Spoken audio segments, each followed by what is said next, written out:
Labdien! Mani sauc Dace Saliņa. Es esmu informācijas tehnoloģiju uzņēmumu Datacom personāla daļas vadītāja. Jautājums.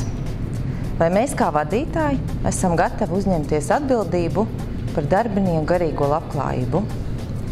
2016. gada aprīlī Latvijā notika apjomīgs pētījums, kurā piedalījās Latvijas dažādu reģionu un dažādu lielumu uzņēmumu, kurus pārstāvēja 570 darbinieki un 263 vadītāji.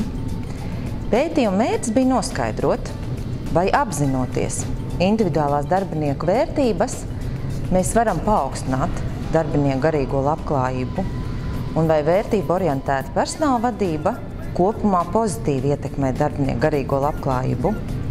Kas tad ir tā darbinieku garīgā labklājība? Vēl netik sen, 2011. gadā, Zeligmans ir nodefinējis, ka darbinieku garīgā labklājība tas ir cilvēku uzplaukums. Mēs nevaram nodrošināt cilvēku uzplaukumu, ja mēs viņus nepazīstam. Ja mēs nezinām, kas ir viņiem svarīgi, kāda ir viņa personīgā harmonija, kad prāts ir saskaņā ar to, ko viņi runā un ko viņi dara. Cilvēku veselību kopumā veido 3 labklājības. Viena no tām labklājībām ir garīgā labklājība. Kādā no personāla vadības izdevumiem ir minēts, ka laba veselība tas ir labs biznes. Izcilu biznesu var veidot tikai veseli un laimīgi cilvēki. Pētījums arī pierāda, ka vērtība orientēta personāla vadība tas ir veiksmīgs un funkcionāls instruments, kas var palīdzēt mums nodrošināt darbinieku uzplaukumu.